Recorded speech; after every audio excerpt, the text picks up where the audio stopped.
Please let me know if you can hear me. We're gonna start soon this second session of zkHack 5.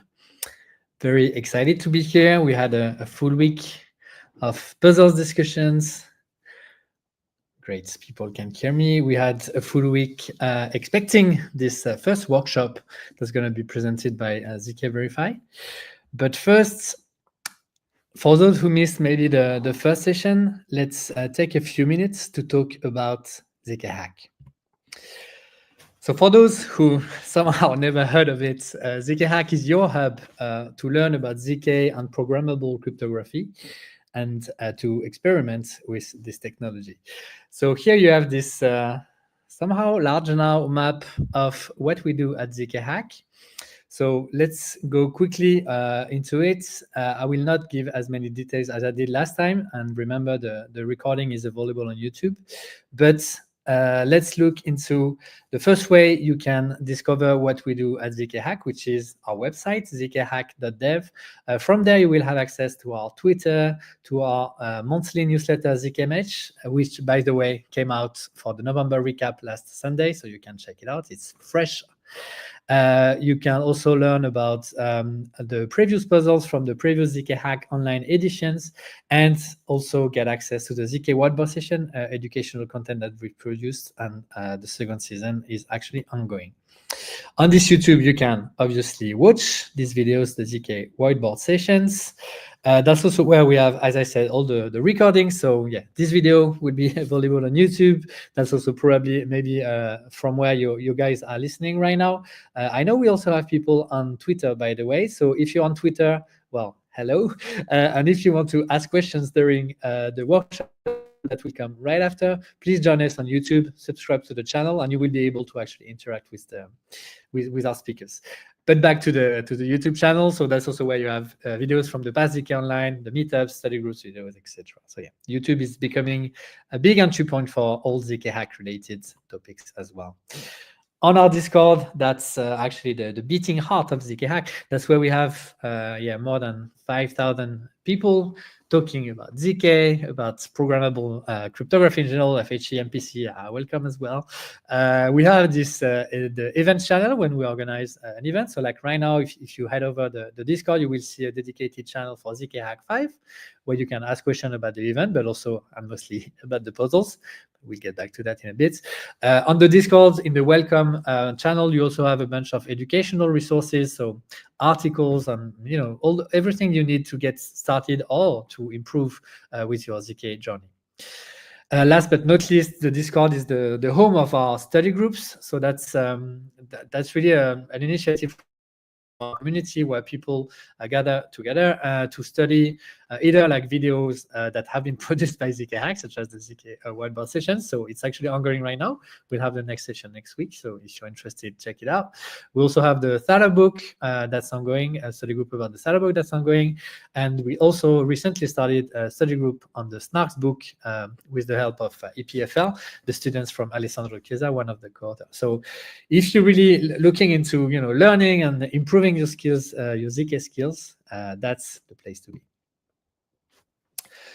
Events, that's probably maybe the most common way for people to get to know zkHack. So either you participated in a hackathon, or you joined a meetup maybe that we've done in many cities in the past. Latest one was in Bangkok last month.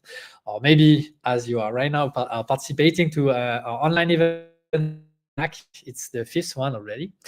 And another fun event that we organize is actually going to happen at the end of zkHack 5. That's the zk job fair. So that's a very fun opportunity for you guys to meet the teams actually working in zk and, well, ask questions, of course, if you have any, but also maybe apply for a job, for an open position.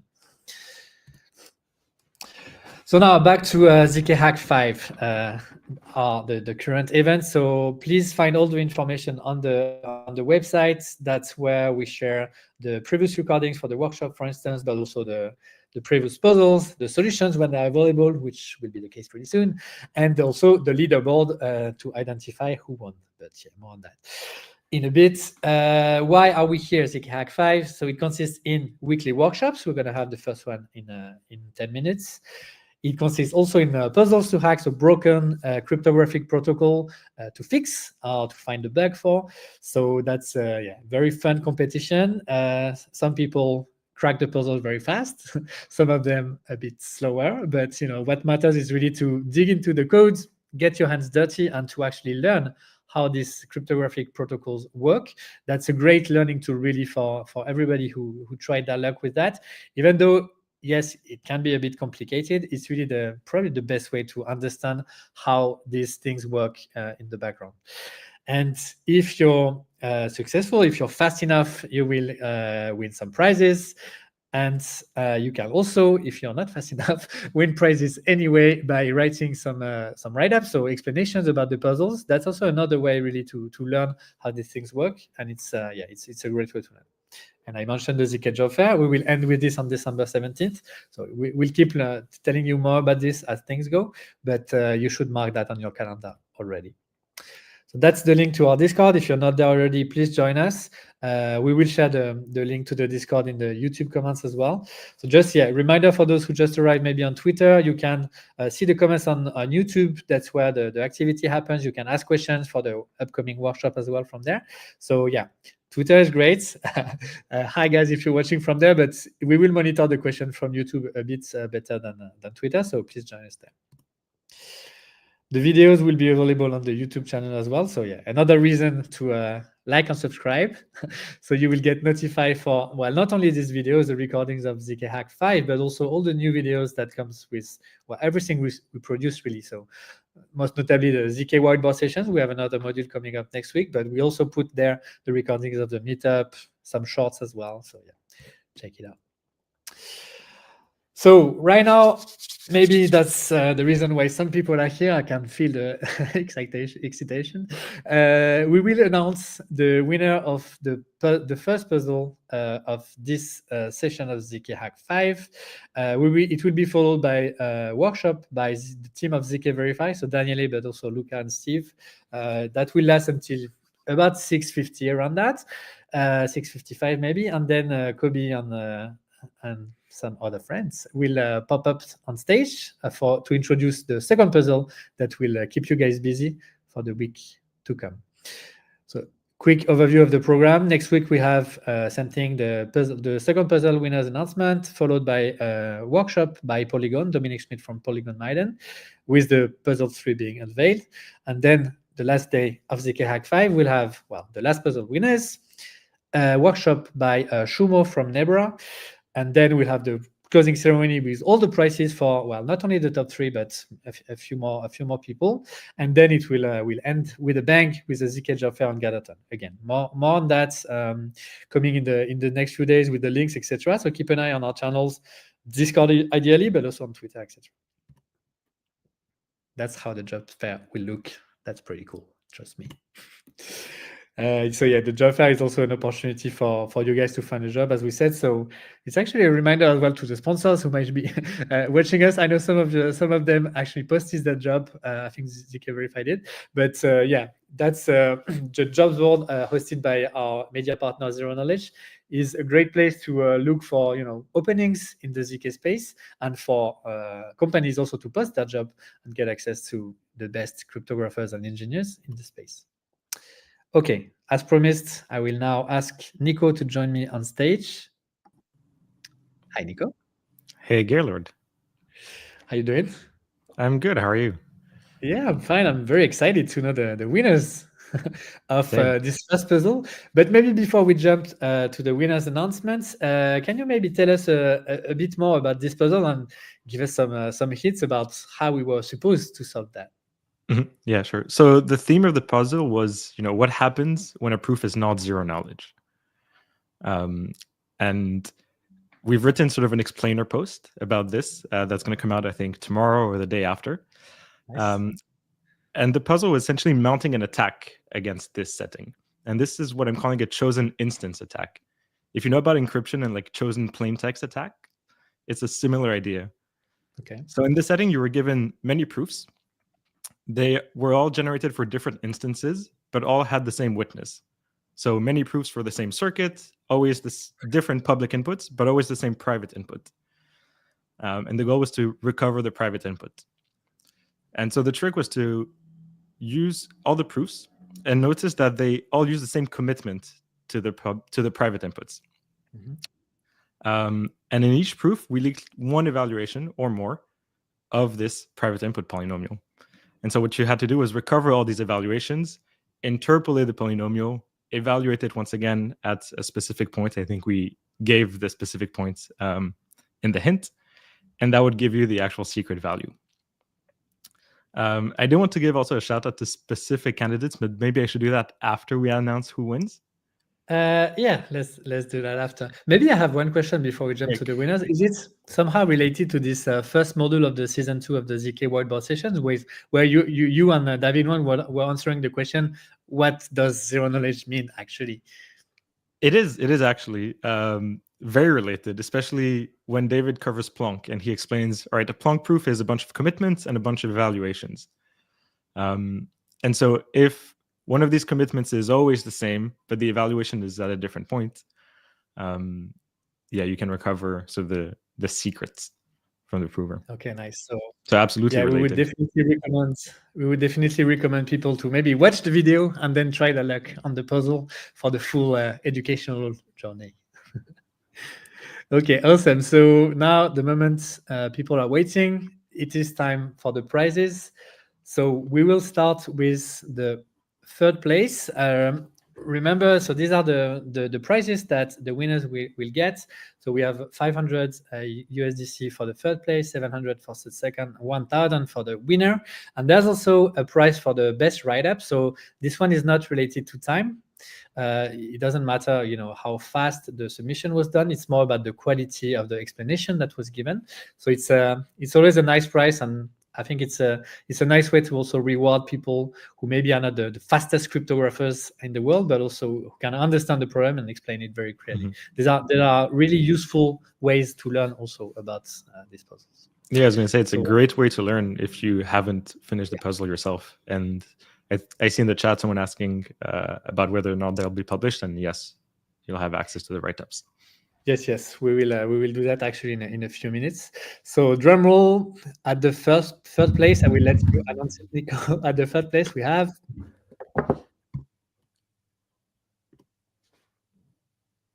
third place is Ramata 888. Congratulations, Ramata! And actually, special shout out to you because you noticed that we could extract the secret with fewer proofs. What I mentioned earlier is like each proof leaked at least one evaluation of the witness polynomial.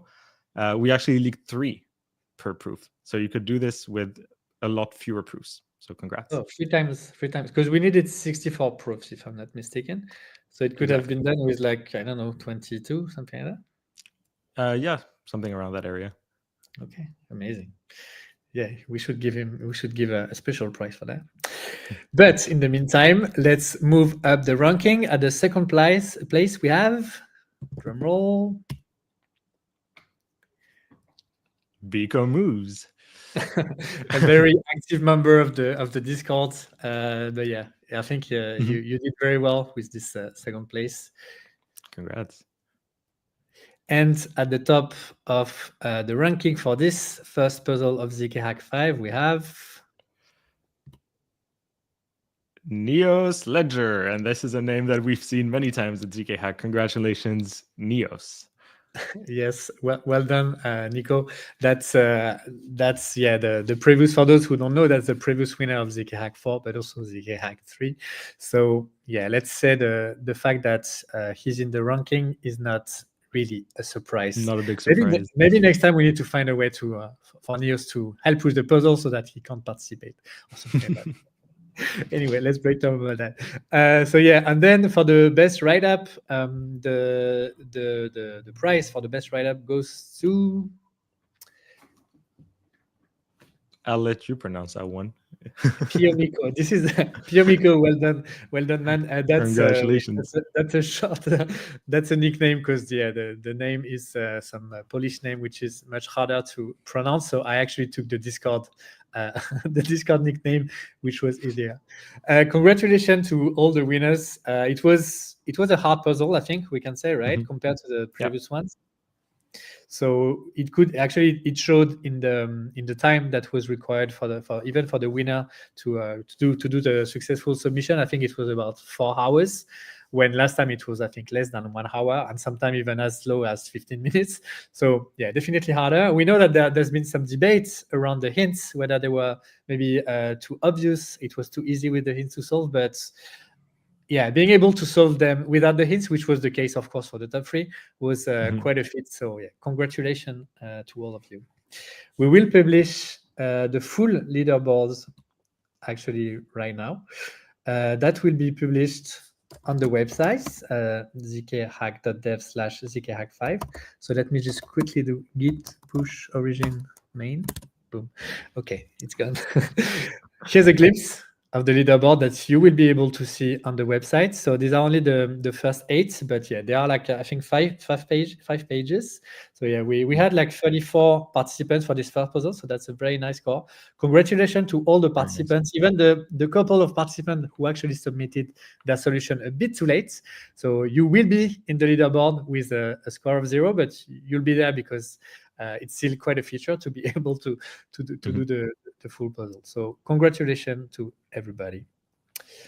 Before jumping to the workshop, we want to say thank you to our partners, which are really more than sponsors. They are the ones that make zkhack5 possible, but also participate into it. So with zkVerify, who will do the workshop in a minute, Polygon with next week's workshop, and Nebra, who will be on in 2 weeks. Thank you very much for your support with zkhack5. We also thanks our community sponsor, Xion, zkPass, Ferma, and Powder. The participants will be able to actually meet with the teams, all the teams, the community sponsors and the workshop partners during the ZK Job Fair that will happen at the end of the closing ceremony, so around 7:15 probably UTC on December 17th. So thank you very much for your support. And thanks as well to our media partner, Zero Knowledge FM. So that's where you will find the jobs board, where the jobs are posted, and also our partner for all the media related topics. So yeah, remember the videos will be available on the YouTube channel if you're not there already. Remember to like and subscribe. I'm repeating it, but we want to grow. Here are a couple links if you want to join the Discord right away with your phone or follow us on X. We will post the links in the YouTube comments as well.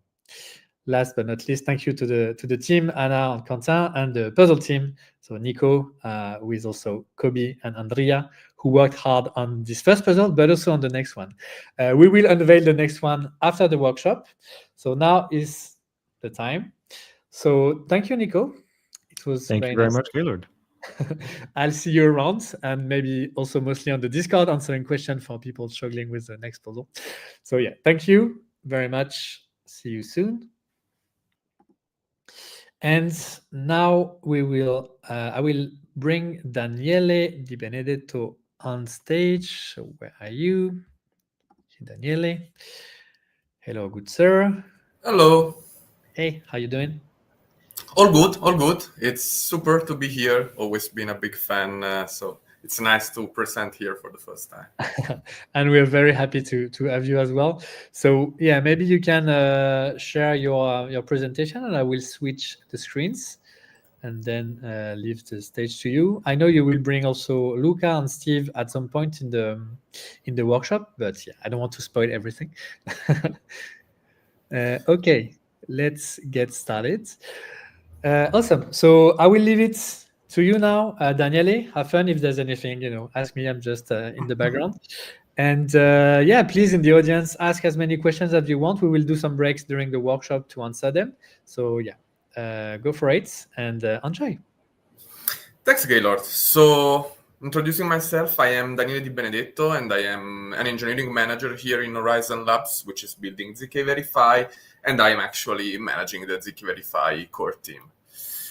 So we want to do a little bit of theory and a little bit of practice in this presentation, but okay, just some background context to explain to you why we came up with this idea, a technical overview, and then we will show you how this zkVerify chain can be used if you want to integrate Web2 apps that might need to generate and verify zk proofs, as well as of course, Web3 dApps living also on different chains.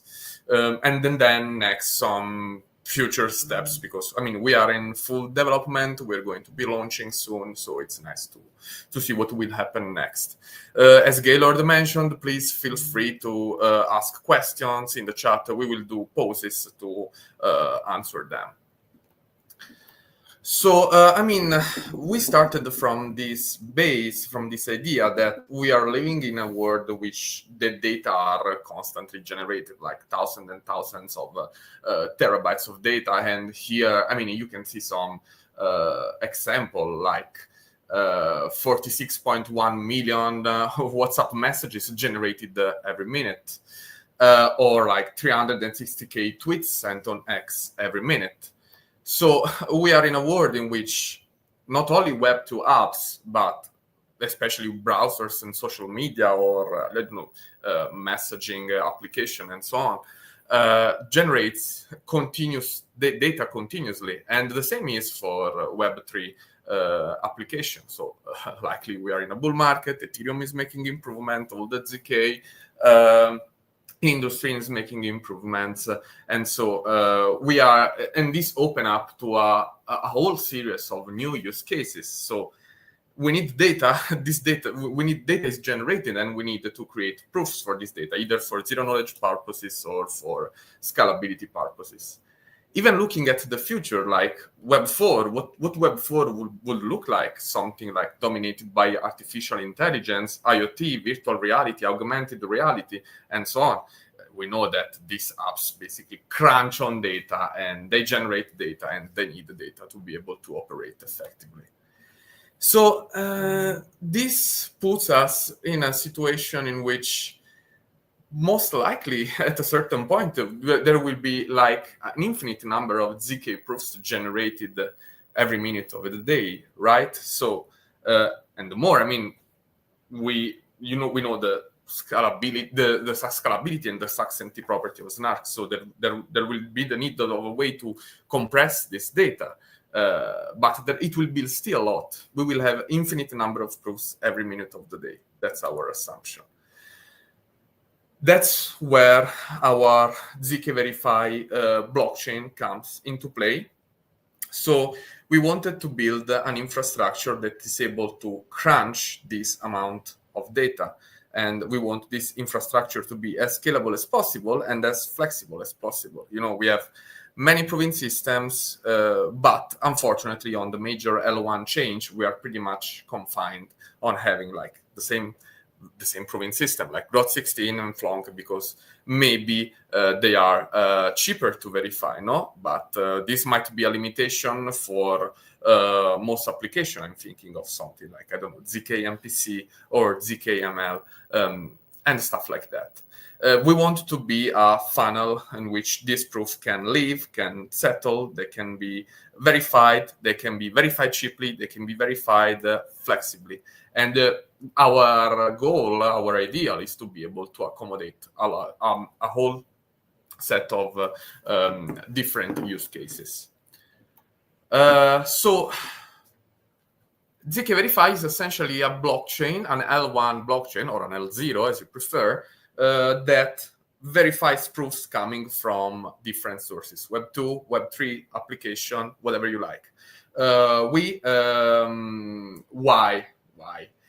We want to support several proving systems, and later I'm going to show you which kind of proving system we support.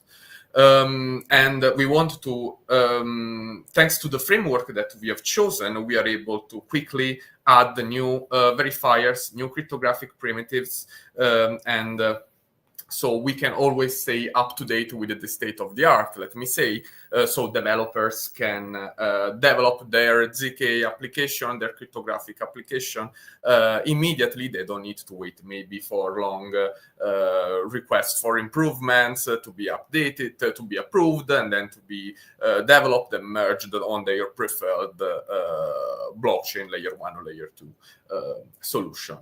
The fact that we have a blockchain that is primarily dedicated to this, and we will, let's say, we will execute the different snark verification algorithm, as well as cryptographic primitives in a native environment. This allows us to be super fast, so to have an increased throughput, and to make costs for verification a lot cheaper. Where do we position ourselves? Where on this new branch, on the verification and aggregation layer. This is the zk map that we have seen at the zk Summit 12 for those who joined. And by the way, really amazing event. Let's dive a little bit more into details. So basically, we have three components here. We have an L1 blockchain that handles proof verification built into the consensus of the blockchain itself. We have a way to tell to other chains that a certain proof has been verified, so they don't have to verify it on their L1 chain, for instance, Ethereum. They can, so in this way, they can save money and they can be more flexible in the kind of cryptography they could use. And we have also a way, of course, to amortize the cost by aggregating different proof verification results and broadcasting the aggregated results to whatever chain we like. So the idea is that there will be a bunch of zk apps that generates constantly a lot of proofs. These proofs are going to be verified on our zkVerify blockchain. So we only do proof verification. We don't do anything else. We don't have EVM. We don't have anything. Just send proof, verify them, broadcast receipt. That's it. To build this blockchain, we decided to leverage the Substrate framework for a different set of reasons. The first is its modularity, so the capability of adding, removing features in a plug-and-play manner. This comes particularly handy whenever we want to add a new verifier or when we want to upgrade an existing verifier, maybe because there has been a breaking change, an improvement, or a bug that has been discovered and fixed. This is possible with Substrate via the so-called forkless upgrade. So you can deploy the code that updates the blockchain while the blockchain is running, so you don't need hard forks and so on. So the consensus automatically accepts new consensus rules and all the nodes accept it. So this is super cool because probably we all know how it's the difficulty of dealing with hard forks of the blockchain and updating the blockchain code. Third is the Rust language, which we know is, well, basically it has become the de facto standard. It's super fast. It's well maintained and developed. There are a lot of cryptographic library, especially when it comes to the zk world. Maybe some of you might ask why we decided to have an L1 blockchain and, for instance, not having built a solution on EigenLayer or of kind of leveraging the concept of pool security, restaking assets to guarantee security to the blockchain. Well, I mean, we have been always a company that has been dealing with L1 blockchain. We are fully capable to build them, to maintain them, to launch them.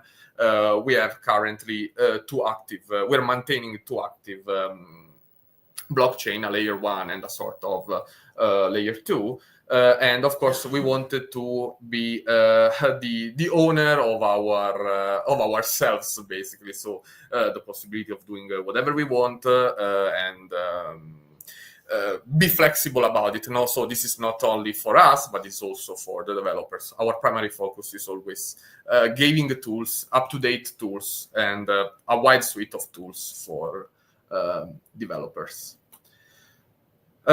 Let's dive a little bit more into the details because, without maybe too much, but it's important to know how Substrate works. So basically, a Substrate node is made up of two components: a client, a node client that handle, let's say, low-level services like networking, RPC, and some other low-level consensus-related activities.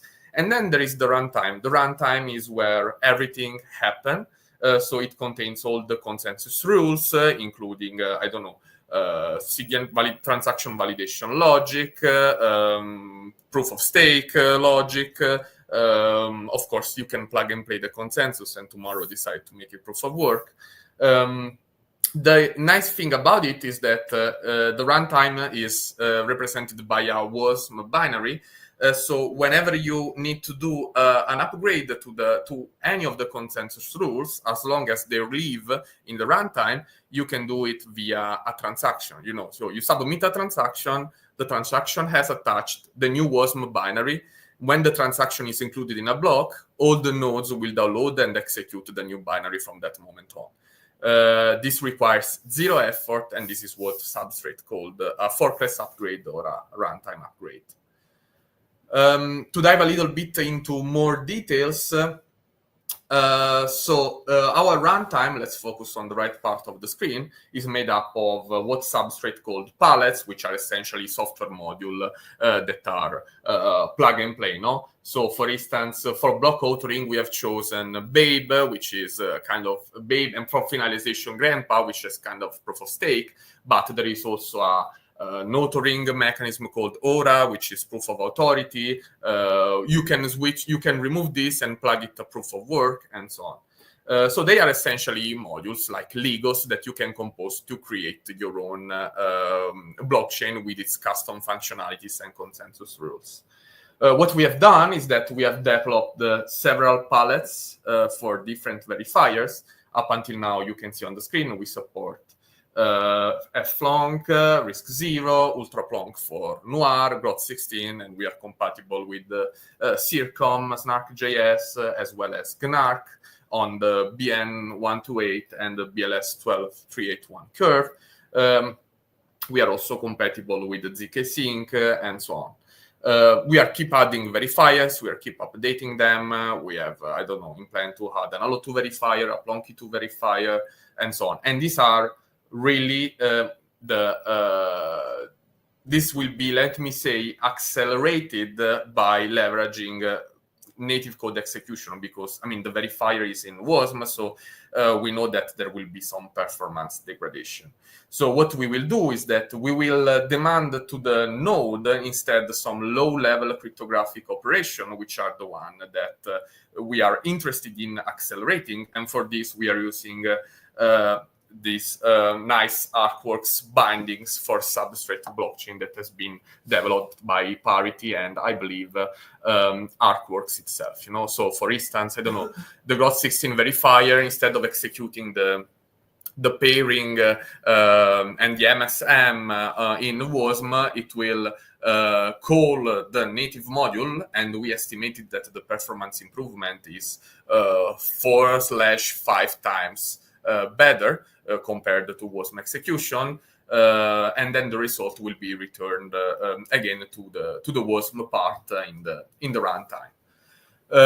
You can see that we have also a palette that is able to, aggregate the result of proof verification coming from the different proofs that have been submitted to the chain for verification in a given time frame. And we are leveraging Hyperbridge in order to be able to bridge the result of the proof verification to other chain, Ethereum, Arbitrum, possibly in the future, even Bitcoin. So this is a different visualization of what I was mentioning. So zk apps submit proofs, we verify proofs. If they are valid, we send a receipt of correct proof verification to different verification recipients. So, for instance, currently we support Ethereum Sepolia, ApeChain, our own Horizon Eon testnet. We support Arbitrum Sepolia, and as the need arises, we will keep adding more chains.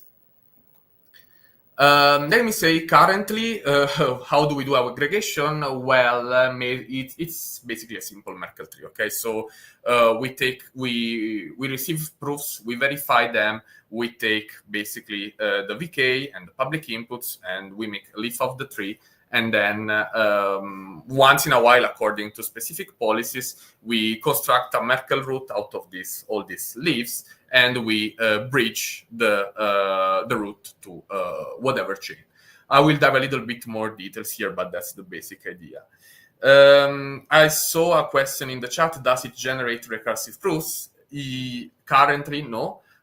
For sure, we are envisioning to expand this with also recursive proof verification. So there will be different services, and also maybe one is for one is enough the kind of, let me say, crypto economic security that the consensus can provide in verifying the proof and building the Merkle tree, and bridging the Merkle root to the given destination chain. These are all rules enforced by the consensus of the blockchain. Maybe others do not agree with it, so maybe at the cost of waiting more time and so on, we will also going to do recursive proof aggregation.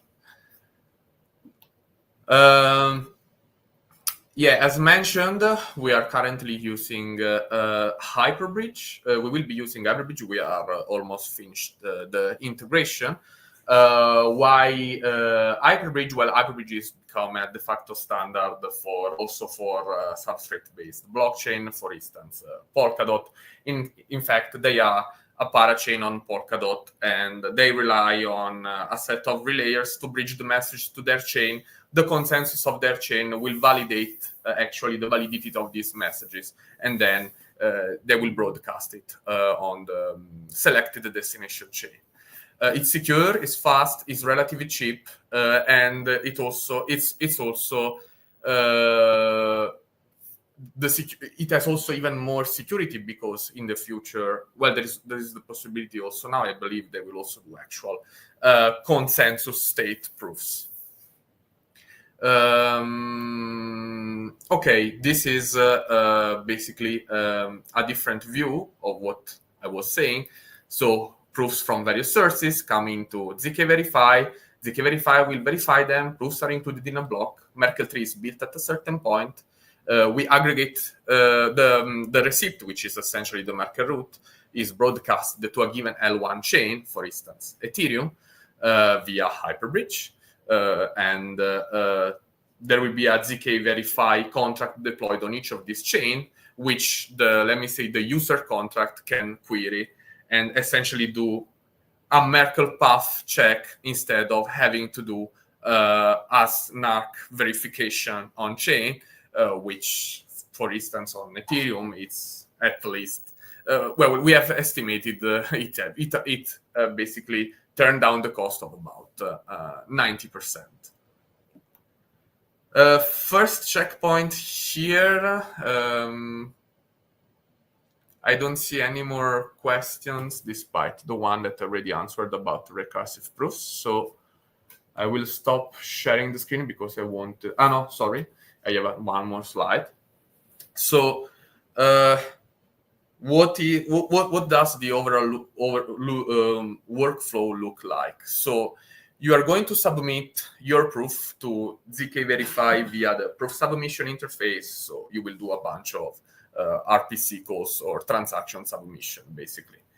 The blockchain will accept this transaction and will verify the proof. If the proof was verified correctly, an event will be emitted on chain, the proof verified event. Actually, we also offer the possibility to not bridge the proof verification result elsewhere. And in this case, the workflow can stop. This is what, for instance, Web2 apps would want to do. Otherwise, basically, the zkVerify consensus will start aggregating different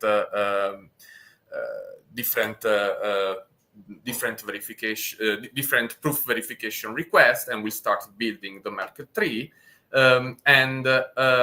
Whenever we add a new proof to this Merkle tree, we emit another event containing the aggregation ID. That's the one you want to save and monitor later when you have to query your proof on chain, on Ethereum, for instance. We will emit another event when an aggregation has been completed and the aggregation will be the Merkle root, so the receipt will be bridged to the selected L1 chain.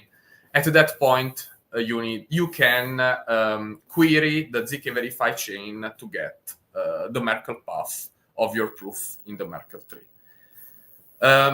When the receipt, the Merkle root, will be published on Ethereum, I'm using Ethereum as an example, another event, it will be emitted. And if the aggregation ID in that event corresponds to the one that you have saved before on zkVerify chain, you can simply do a Merkle path check on chain invoking the zkVerify L1 contract, and that's it. I know a lot of words, but Steve and Luca later will showcase a demo, so you have more chance to understand better. I will now stop sharing the screen and share some code to just show you how does the proof submission interface look like. So maybe if you're not familiar with Substrate, you can also look on how a pallet, what is a pallet, how it's made, and so on. So I saw a question related to the hackathon, but I have a slide for it later, so maybe we can postpone it later. So let me stop sharing. I will share the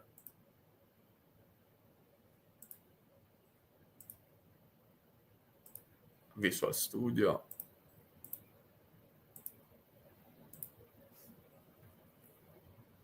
Okay, I guess it's a bit small. Let me zoom in a lot. Is it nice? I think so. Okay, so let's take a look at what a verifier pallet is. So again, Substrate is very well written, actually. It's very modular. So a pallet is made up of essentially a storage and a set of what Subparity calls extrinsic, that more or less are like transaction. This is a general verifier palette. This is kind of an interface that all our specific verifier implement. And let's jump straight to the, let me say, to the juice. So your main call here will be the submit proof. Okay, so the submit proofs accept a verification key or a hash of the verification key. It will accept a proof, a set of public inputs, and let me say a domain ID. This is kind of a way to identify on which, let's say, on which destination chain or on which destination contract on a given chain you want your proof to be sent and verified. So it's a kind of a way to distinguish chains and use cases, applications. You optionally have the possibility to register a verification key. So, I mean, if you're an application that envisions sending a lot of proofs, it will cost you more to, it will cost you a lot if you need to send the verification key each time, especially if the verification key is pretty big. So, for instance, thinking about Stark proofs. In this way, you can register the VK. When you submit the proof, you just pass the hash, and we will retrieve it from storage. So you don't have to pay more. Moreover, let me say, if you pass the verification key in plain every time, we need to do some kind of checks on the verification key that will consume, again, let me say, gas, so will consume resources, so you're going to pay for it, while, so for instance, I don't know, on curve, if there are some elliptic curve points, you might want to do on curve check, prime check, and so on. In this way, if you register the VK, we only do it once, and later you don't do it again. You can, of course, unregister a previously registered VK, and yeah, basically that's it. One thing important to notice here is that in Substrate, you are going to pay fee for the execution of this transaction, of course, but Substrate handles a little bit differently whenever you need to save items in storage. So, for instance, in Ethereum, you just pay for it and that's it. In Substrate, instead, you are asked to bond some funds, so your funds will be locked and some storage space will be assigned to you. So it's kind of a rent, basically. And then when you don't use the storage space anymore, your funds will be released. So, for instance, when you register a VK, you are saving some storage, some space in storage to keep this VK registered. So a certain amount of money will be held from your account. When you don't need anymore a register, and you call it a registered VK, the funds will be released. So basically, the submit proofs, what it does is simply, call the appropriate verifiers, and then it will invoke a callback on another palette called onProofVerified that I will show in a moment. This onProofVerified is part of the aggregate palette. Sorry for the scrolling, guys, but for me the zoom is very big, so I need to. So the aggregate palette essentially handles the fact that different proofs are being submitted to the chain and asked for verification. We need to put these proofs in different Merkle trees according to the selected domain, and we need to deal with the logic of at a certain point to create a Merkle root out of this Merkle tree and send the Merkle root to the appropriate destination chain. This is all done by this aggregate palette. The operation of, let me say, aggregating, that in this case is simply a Merkle tree construction, and bridging is entirely is a permissionless operation. So everyone is allowed to do it. Of course, we have envisioned some payments and some incentives for whoever does it. So whenever you submit a proof to the chain, basically you will be held a small tip that will go to the one that will take charge of doing the aggregation, so computing the Merkle root and sending the proof and dispatching the proof to a given destination chain using Hyperbridge. So essentially, the onProofVerified verifies that you are querying a correct domain, that there is still space to be able to aggregate your proof. It will reserve the balance for whoever is going to publish it, and it will add your proof to the Merkle tree, basically.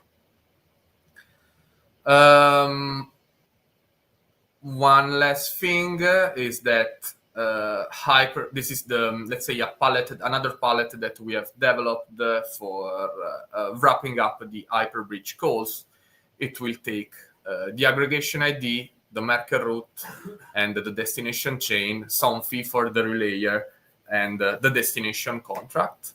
And it will basically prepare the call, the dispatch call.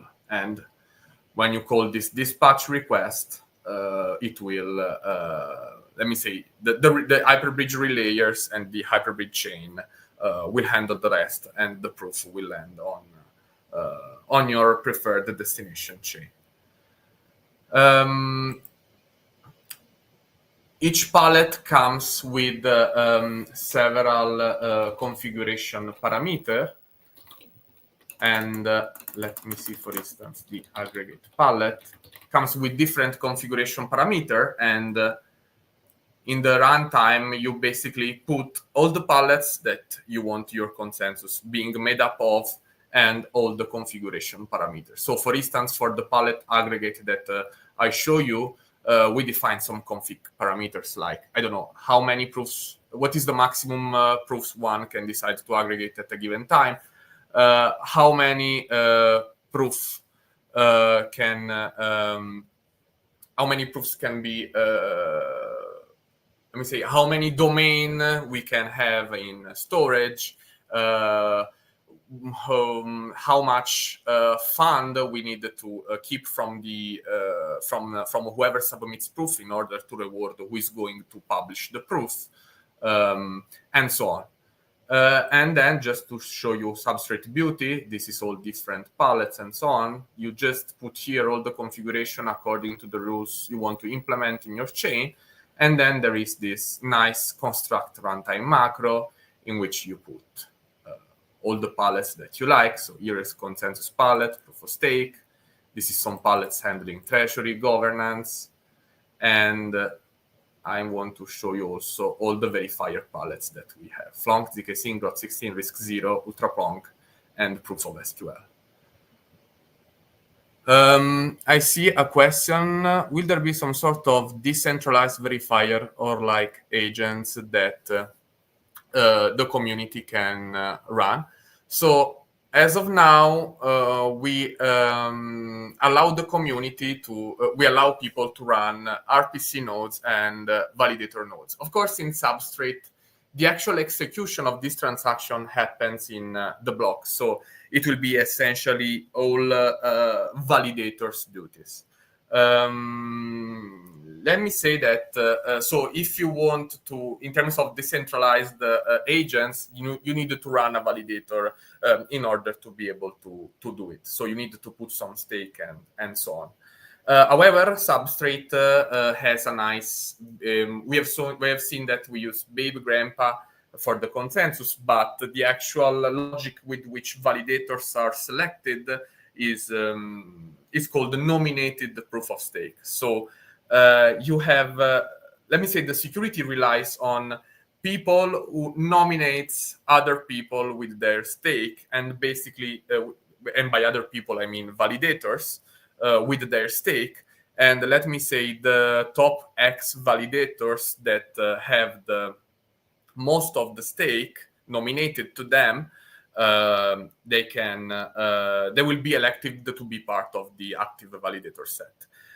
So basically, the security doesn't rely anymore on validators. So as a validator, you can put how much stake that you want, but it is important how much stake you nominate to it. And for instance, we envision supporting, let me say, 100 validators and maybe thousands of nominators. And nominators have an essential role, so they need to pick their validators carefully. If the validators misbehave, they also get slashed. And let me say, the validator selection algorithm, in order to, let me say, minimize collusion probabilities, will try to equalize the stake, the nominated stake across all of the validators. So just to answer your question, you need to run a validator if you want to verify proofs by yourself. If you don't want, you can nominate it. And I think this is a very interesting, safe, and secure approach in which basically everyone of the community is responsible for the security of the blockchain itself. Okay, that's pretty much it on my side. I just wanted to give a quick hint on what Substrate looks like and how it looks like to submit proofs and aggregate them. But now let's see. Sorry, I see one other question. Will this also be a parachain on Polkadot? No, we don't have any plan to be a parachain on Polkadot currently. Actually, I have a slide later. zkVerify will be a relay chain. We have managed to bootstrap a relay chain, and we will have an EVM parachain with precompiled leveraging the native verifiers that we have in the relay chain. But sorry, I'm spoiling. So let's talk about it later. I will hand over to Steve for, let me say, of course, it's pretty complex, but we have developed a JavaScript library called the zkVerify.js. Actually, Steve has developed it, and which will simplify, hopefully, a little bit the flow and the integration. Thank you very much.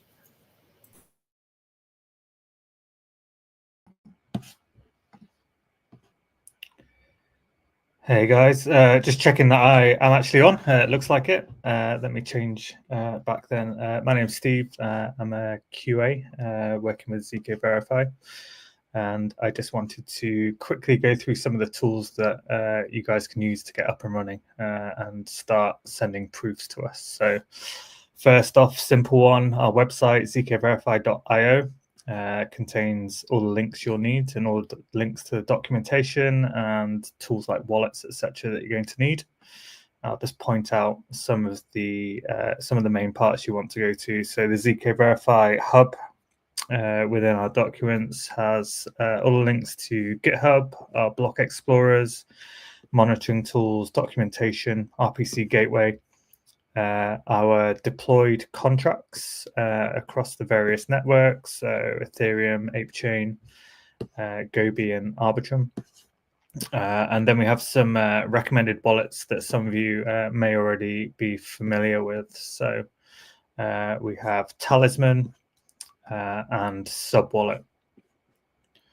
One of the first things you'll want to do when you're kind of doing some testing with us is to visit the faucet, which is also in the documentation. So once you've got yourself a wallet and generated an address, you can get some tokens that will allow you to start submitting proofs with us.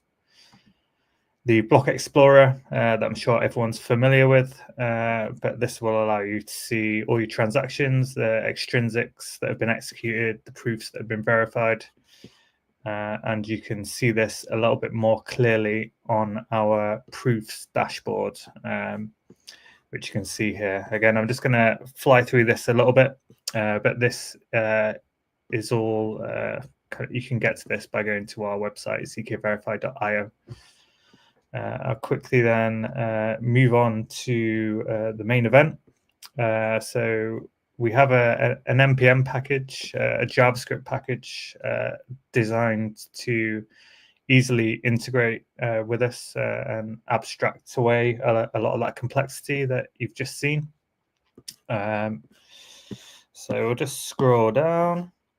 So very simply, this is the install command, zkverify.js, npm install zkverify.js. The idea would be that you start a session with us. We have some pre-configured networks. So for instance, at the moment, your main one would be connecting to testnet. You can also connect to your own custom node on the network. And these are for connecting in a read-only fashion. And then you can also connect with an account, which would be from a server side, for instance. So your server's sponsoring the fees for the verification, and you would use with account, or you can use the web-based wallets, which is this with wallet command. We've got all the details here for how to verify your proof. So you just pass in the various proof types, how long you want to wait, whether you've registered a verification key, some of the things that you've heard about earlier, and the ability to listen to events that are triggered on-chain as your proof goes through the various stages, such as block inclusion, finalization, the attestations being created, and then the actual sending of your proof data, which is just passed in as an object. And in most cases, you can pass the data as it comes directly from source, and zkverify.js will handle all of the formatting and ensuring it's in the correct format. This is quite a long document, so this has got details of all the different API calls that could be made, so please take a look. And I was just going to switch over now to showing some code and a nice little npx command that you guys can run right away, which will pull down a Next.js project with zkverify.js already running. So I'll just switch over quickly. Stop sharing. Share screen.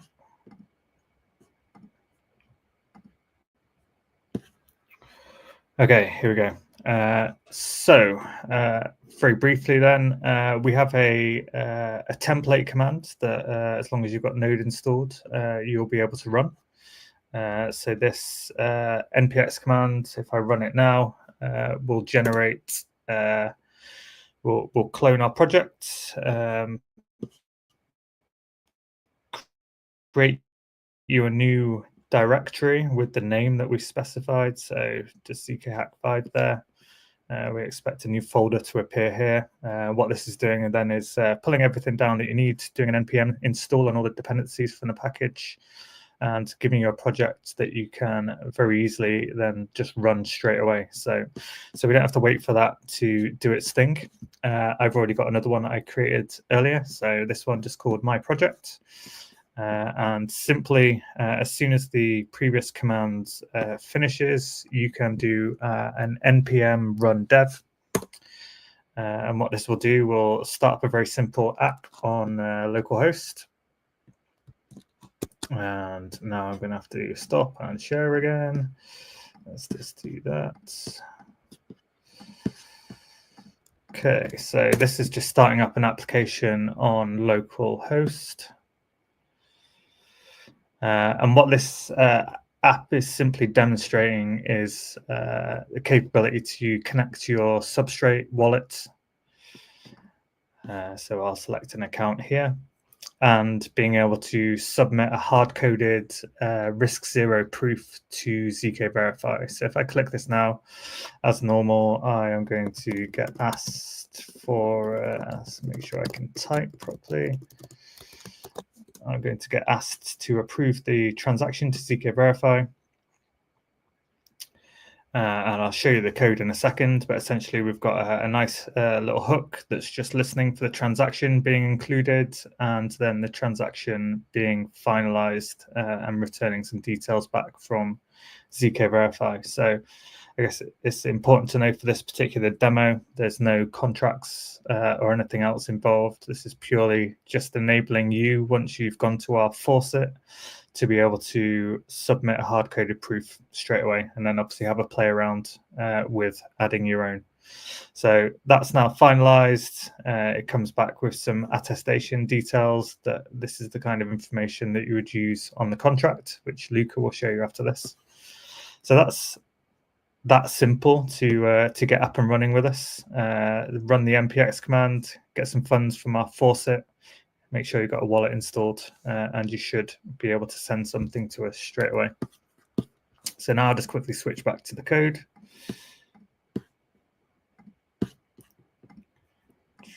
Here we go. Okay, let's quickly take a look then just at the structure of the project. So we've very simple. We're just using Next.js 14. We are using the Talisman package for the wallet connection, and then obviously our zkVerify JS package. Nice and simple. Nothing really there to cause any bloating or anything. It's just should all just be nice and easy.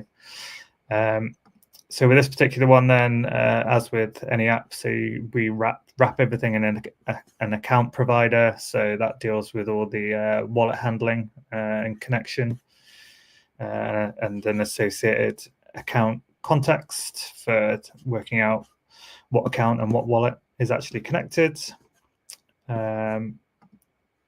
All of this will be very familiar to anyone who's done front end stuff, but just literally a bit of logic to handle the call to zkVerify and the response back. So the main part of the integration here with us is our use zkVerify hook, which is just lazy loading our zkVerify JS package. And as you saw earlier from the documentation, starting a session with us on our testnet. And we're telling it that we want to use the wallet that's connected in the browser to pay for the verification. So this particular hook is just being passed in some hard-coded risk-zero proof. So at this point here, the data has been passed into the hook, and we're executing this on zkVerify. And we've then set up some event listeners. So we've got a large range of events that you can listen to. All of these are in the zkVerify docs, zkVerify JS docs. But essentially, this is what's coming back, listening for the events, awaiting the final transaction result, setting that result and returning it back to the UI, which is obviously where you guys have seen the success message in the browser. So that is essentially it. I'll just quickly go into here then. So in terms of hard-coded proofs, we've generated them, we've stuck them in some JSON files and assigned them to some values. You can actually play around with switching out the proof types. We've got a number of examples for everything that we currently support. I think just missing proof of SQL, but yeah, this should allow you guys to get up and running very quickly and just see how the kind of flow works when you're purely sending a proof to zkVerify and just wanting to ensure that it's been publicly verified. I think that is it. I'm just a little bit aware of time, so I can pass you over to Luca to go through the contract integration side of things.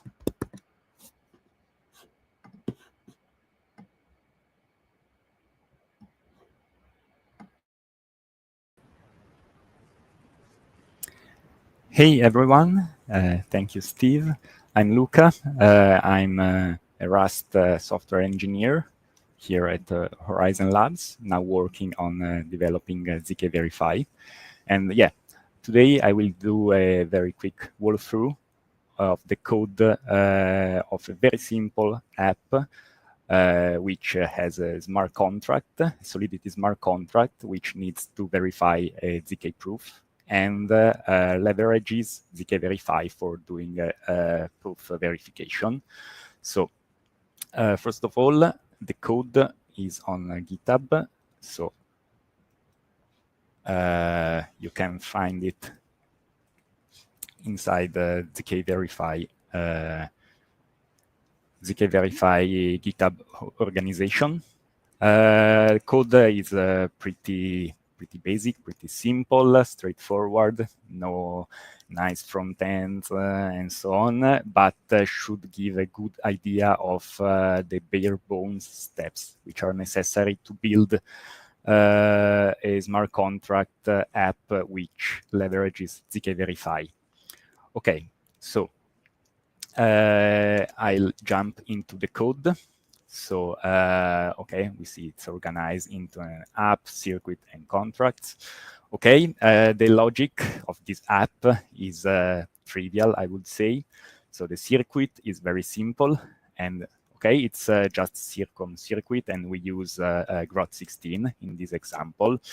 And yeah, basically, it's only just ask the user to know basically two numbers which multiplied together give a third number. In this example, of course, is 42.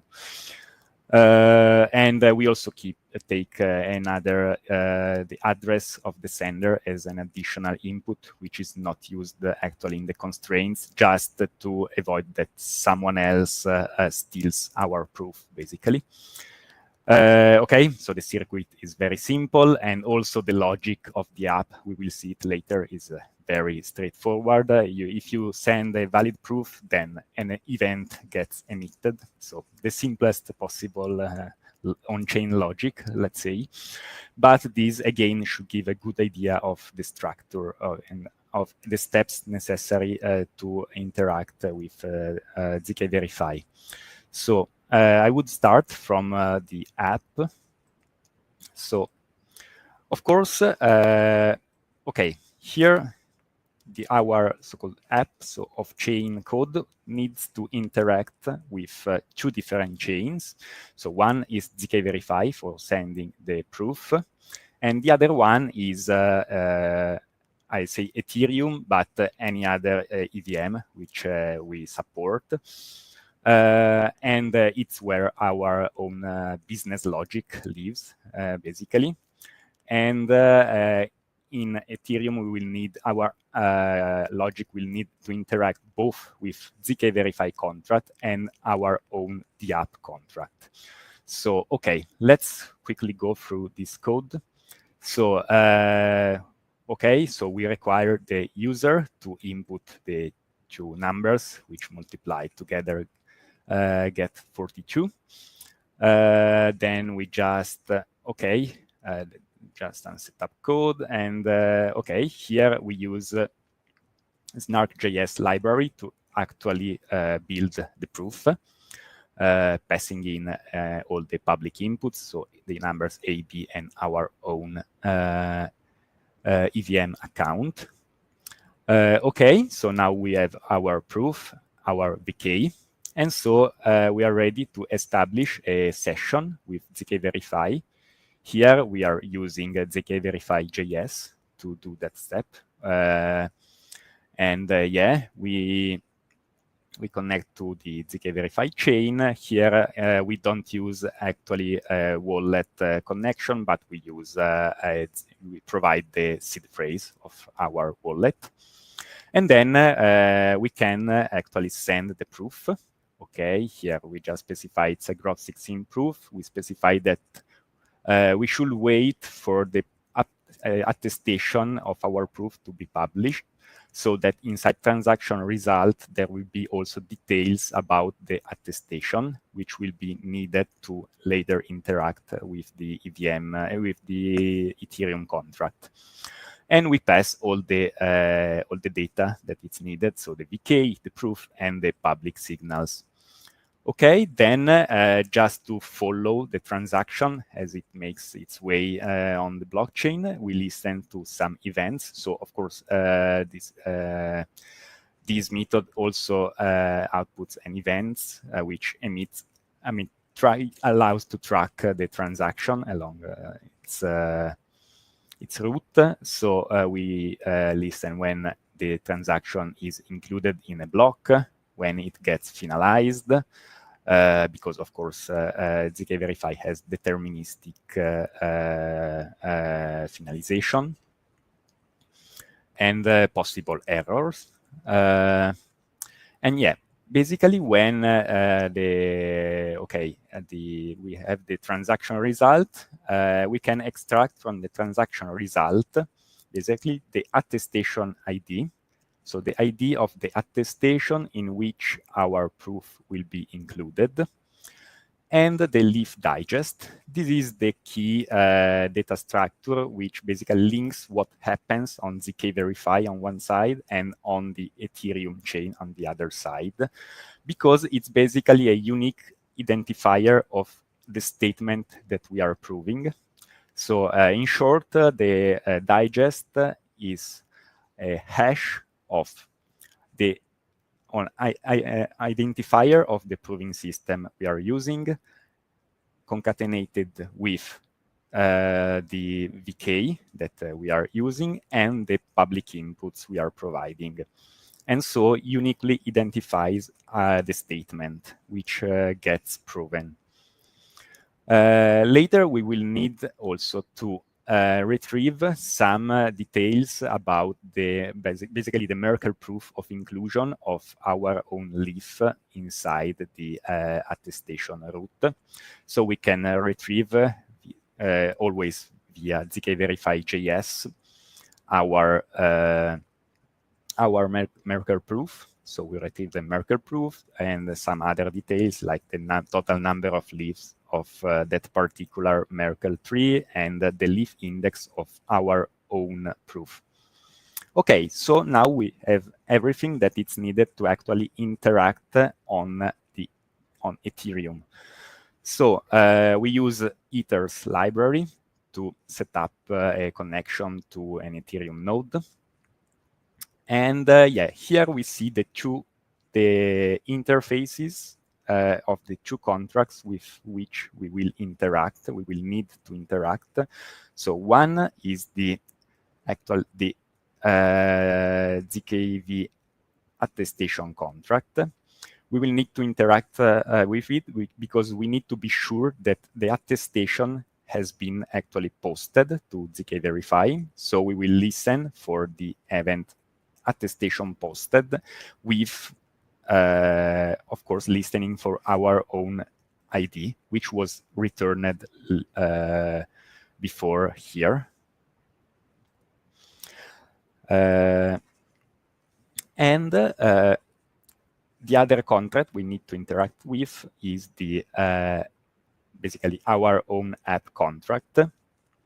And in particular, we will need to execute this method of our smart contract. Later, we will see briefly our smart contract, in which basically, okay, we provide all the details which we gathered before. Let me just close this. So the attestation ID, the Merkle path, the leaf count, the index, and this method will internally basically query the zkVerify contract, asking him, hey, you have seen a proof with this basically data. And if the check is successful, then it means that this proof has been verified successfully on zkVerify, and so we will emit this event. So the successful proof submission with the address which has actually sent the proof. Okay, so here we see in code what I already said by voice. So here, okay, we just set up this filter to filter the attestation posted events emitted by the zkVerify contract. And as soon as the attestation which we are interested in gets posted to Ethereum, then we can submit the proof you can factor 42 transaction, furnishing all the details needed. Okay. Then we await the response of the transaction, and we wait for the event to be emitted. And yeah, that's basically it. So we can take a very quick look at the contract code.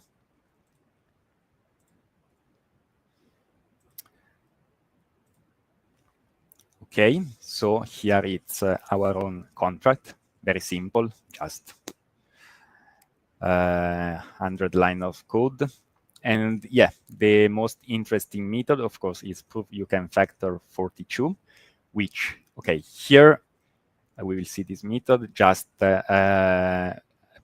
zkVerify smart contract, asking him for the particular proof. And yeah, if the check is successful, then the business logic gets executed. In this particular case, it's just an event which gets emitted. And here, it's the actual core of the work that needs to be done to integrate with zkVerify. So basically, this smart contract, of course, this smart contract has been deployed with the proper address for the zkV contract instance on the particular chain and the hash of the VK, which our circuit is using. So already knows, and of course knows which proving system is being used. So to compute actually the leaf, it just needs to recompute the public input. So in our case, the only public input of the circuit, it's the address of the sender. So here we are just basically, yeah,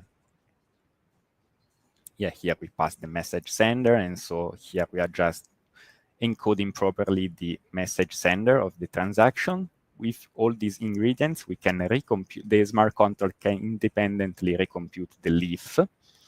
And with that, you can call the zkVerify contract to see if a relevant attestation has been posted to it. And yeah, that's pretty much it. So I will leave the word to Daniele Di Benedetto.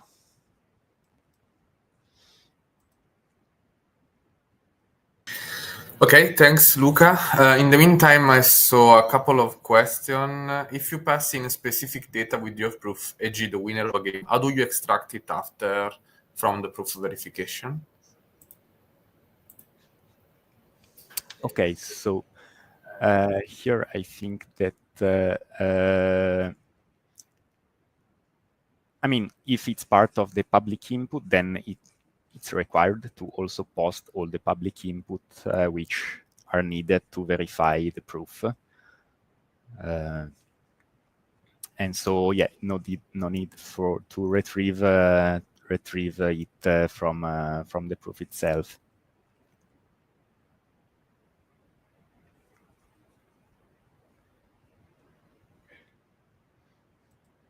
Okay, thanks, Luca. So just to wrap up, thanks to Luca and Steve for their demos. So this is our roadmap. We started early 2024. We are we run an incentivized testnet, and we're going to start a new incentivized testnet, of which I will talking with you soon. Yeah, our plan is to launch in 2025. We have a set of grants opened, so building a zk app that uses whether it's a Web2 app or a Web3 app linked on with your smart contract and app living in one of the chain. We support Ethereum, Sepolia, Ethereum, Sepolia, Arbitrum, Sepolia, ApeChain Testnet, and Ion. And we are soon going to run a second phase of an incentivized testnet in which you will get rewards that if you are able to generate a volume of proofs, certain volume of proofs to submit to zkVerify for verification, that will give you points that later might turn into token airdrops. One of the questions before was related to the hackathon. Yes, we are holding an online hackathon, which closes on December 10. There are 26K of prizes, of pool prizes, and Hyperbridge, zk Pass, and Sindri being the main sponsors. The track, I mean, are always the same, like develop a Web2 or a Web3 application that uses zkVerify or that uses Hyperbridge, something that leverages maybe Sindri for proof creation, and zk Pass related to some zk kind of zk login applications. As I was mentioning, we are going to have an EVM parachain, which will have available pre-compiles that corresponding to the same native snark verifiers as zkVerify. The parachain will have its own token as well. Can also have the relay chain, in this case, zkVerify token in the form of wrapped token, and probably there will be cross-chain incentives. So in essentially an Ethereum with much far ahead in its roadmap, in which you will have pre-compiles and you with a different kind of cryptography, and you are completely flexible in what you can do. I will drop you some links. So all the code that you have seen here, you will find on our zkVerify GitHub, Horizon Labs GitHub, and there are quite extensive docs in docs at zkverify.io. We are also currently hiring, so please submit your application through our Horizon Labs website if you are interested in joining. Thank you very much. Thank you all. I saw there was a question related to which network do you expect to work with and what type of project, prover network, bridges, and so on.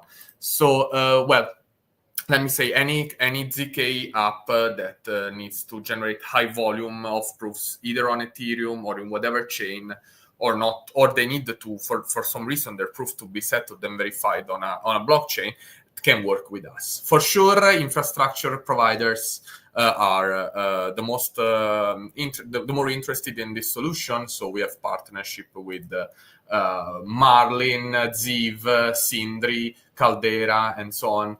But we are also working with Space and Time, which generates with a proof of SQL. With Singularity, Pixel Vault, they're just doing a fair raffle, and as well as Electron, which is an aggregation layer. We have the intention to aggregate in the future. So why not? The beauty of this is that each one of them is using different proving systems. One is using Groth16 generated using NARC, one is using ultraplong with Noir, one is using RISC-0. All of them are able to develop their app and integrate with zkVerify and don't bother with solidity verifiers, which are super expensive to use and even more hard to write and so on Ethereum, or bothering about wrapping their RISC-0 proof in a Groth16 or Flonks NARC for in order to be able to be verified cheaply on Ethereum. That's it. Thank you. I see another question. How long it takes to verify a proof? So this is a good question. Of course, our verifiers will be, some of them will be native, some of them will be WASM. So there will be, let me say, a layer, let me say an intrinsic cost, depending on how complex is the verification algorithm. For sure, maybe I can rephrase the question and say how long it will take for the fact that the proof has been verified successfully to land on your L1 chain, for instance, on Ethereum. So for sure, there is a hard limit on the block time, which is currently 6 seconds. We are working, though, on ways to make this time faster with some form of, let me say, optimistic acceptance of the fact that the proof will be verified on zkVerify, included in a block and bridged on Ethereum, for instance. But we are trying to find a good balance between, let me say, latency and costs, aggregation costs. Hi. I'm just jumping up to say thank you so much. We are actually just we're just a few minutes before the hour. Yeah. Thank you very much, Anna. Thanks you everyone. so much for this wonderful workshop. And thanks to everyone who is watching for all your great questions. I've filled in for Gaylord because he's behind the scenes getting ready to launch Puzzle 2 into the wild. I also want to share some screen. Hold on, I'm just going to share some slides. There we go. Yes, I think you should be able to see that pretty well. Let's check. Yes. Cool. So this is sort of the wrap up of our second session of zkHack 5. Let me just go through a couple slides. So yeah, we're at this last part where I'm going to invite Kobe and friends up to the stage to kick off Puzzle V2. Before we do that, though, I just want to say a big thank you to the partners for zkHack once again. And thanks to zkVerify for this wonderful workshop that you hosted today.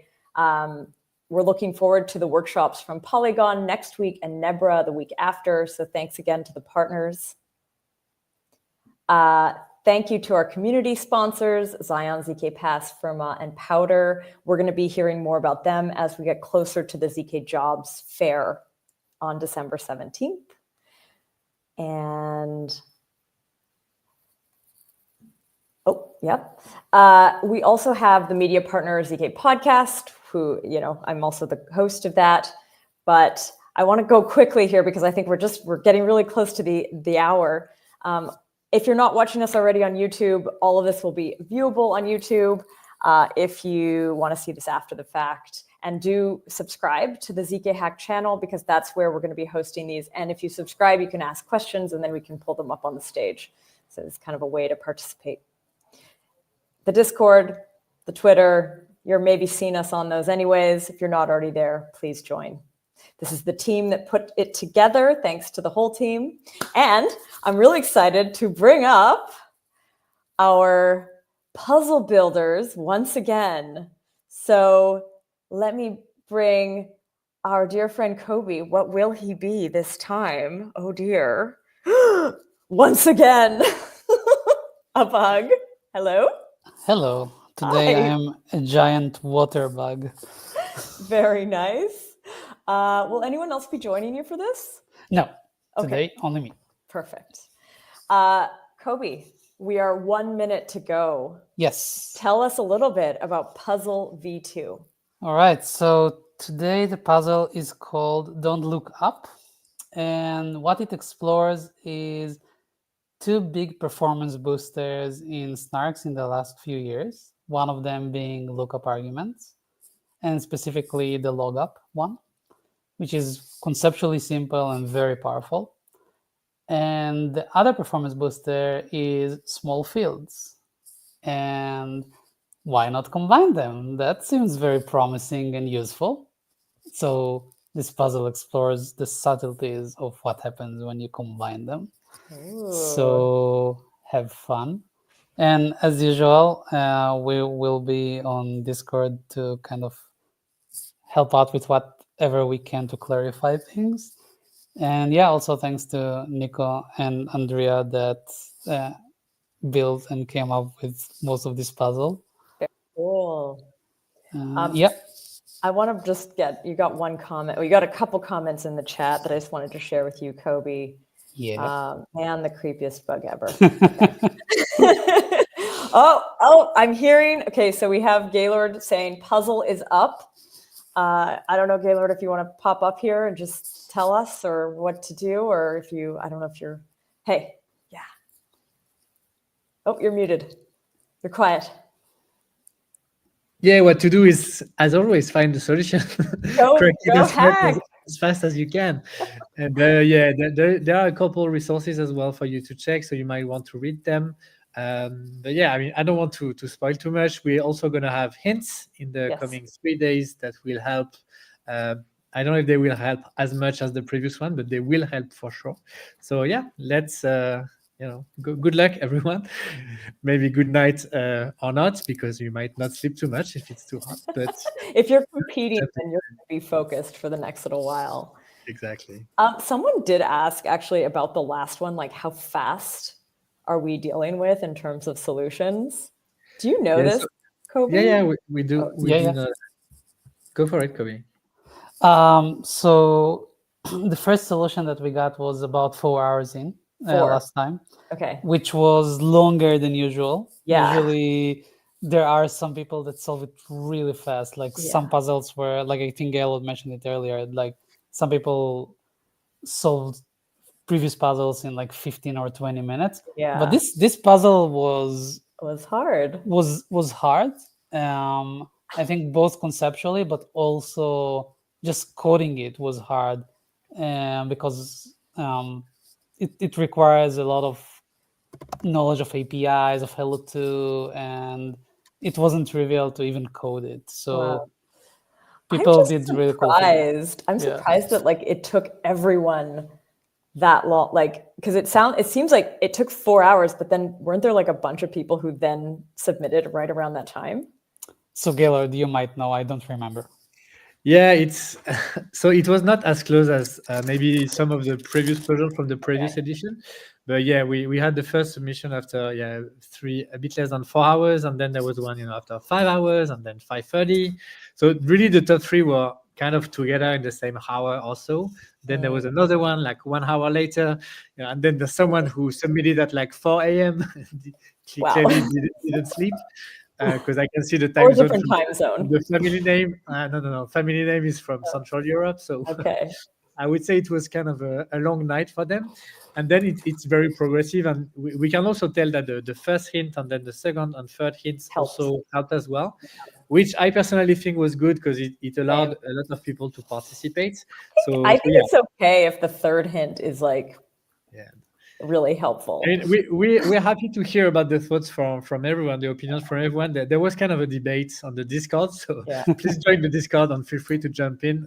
We're curious to hear, but we feel like as an educational tool, it was a great way also to make sure many people participate. Mm-hmm. Yeah, very cool. I think like we did last time, we're giving a very clear deadline for this. Yeah. So I don't know, Gaylord, if you want to. Yeah, you can also use the last 59 seconds as well. The what? You can also use the last 59 seconds. It's okay as actually, well. 11:59:59. Yeah. But I think, what did we say? If they do submit after this point, before we announce, they still get listed on the board, but get zeros as scores. Exactly. Yeah. Exactly. So you might see it from the leaderboard that's on the website at the last spots. You have some people with 0 points. They're still here because they submitted a valid answer, which is already something. So we wanted to mention them. The puzzle is completed, but you're just not eligible to score some points. But really, it's not what matters, I would say. No. But yeah, so everyone now knows this deadline. There will be hints. I think tomorrow, right? Is the first one? Yes, we usually publish them around 11 a.m. UTC. So yeah, tomorrow, on Thursday, and on Friday is our usual schedule. Cool. For next week, anyone still watching, we will be returning December 10th with the winners of this puzzle V2. We are then going to be hearing from the Maiden team for the range checks using Polygon Plunky 3 workshop. And then we're going to kick off at the end of the session, puzzle V3, the final puzzle. Yes. So right now we're just kind of rolling into the middle of ZK Hack 5, and it's very exciting to see what's going on. I think that's about it. That's like, here's some info. Check out the website.